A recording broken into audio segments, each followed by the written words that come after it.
Oh, cepat. Okay, mana dia? Ni dia. Okay, mana. Cepat. Yes, TV. Okay, aku nak cuba tengok. Satu nyawa lah. Ada tak yang baru-baru ni? Please lah. Okay.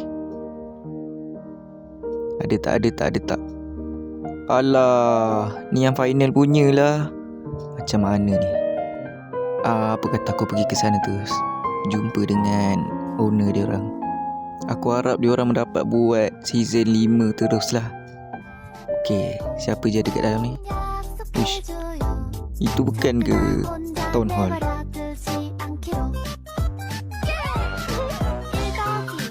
Giyomi.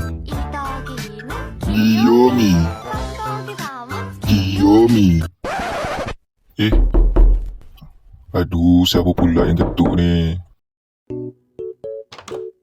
Ya. Nak apa tu? Encik Town Hall, jangan telan saya dulu. Saya nak jumpa dengan owner NGMY ni. Oh, owner Panda Merah Jap, saya cek. Bukan nak cek aku pun.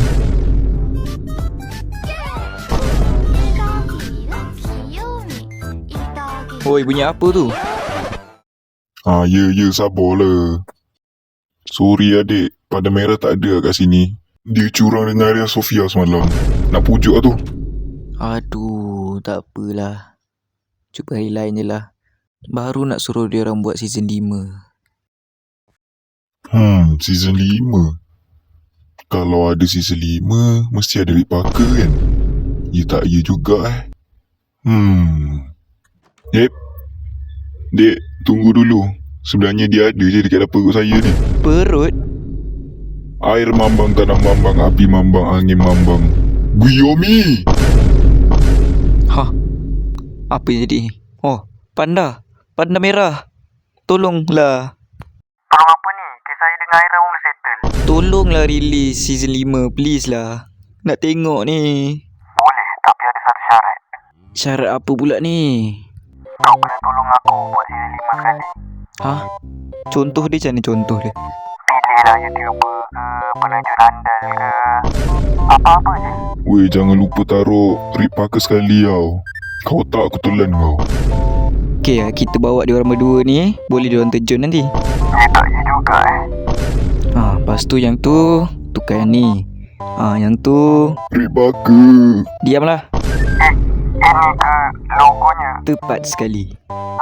Masterpiece. So inilah season 5, Satu Nyawa. So bila nak release? Oh, tak lama pun. Dalam 6 tahun. So next video adalah Genshin. Capek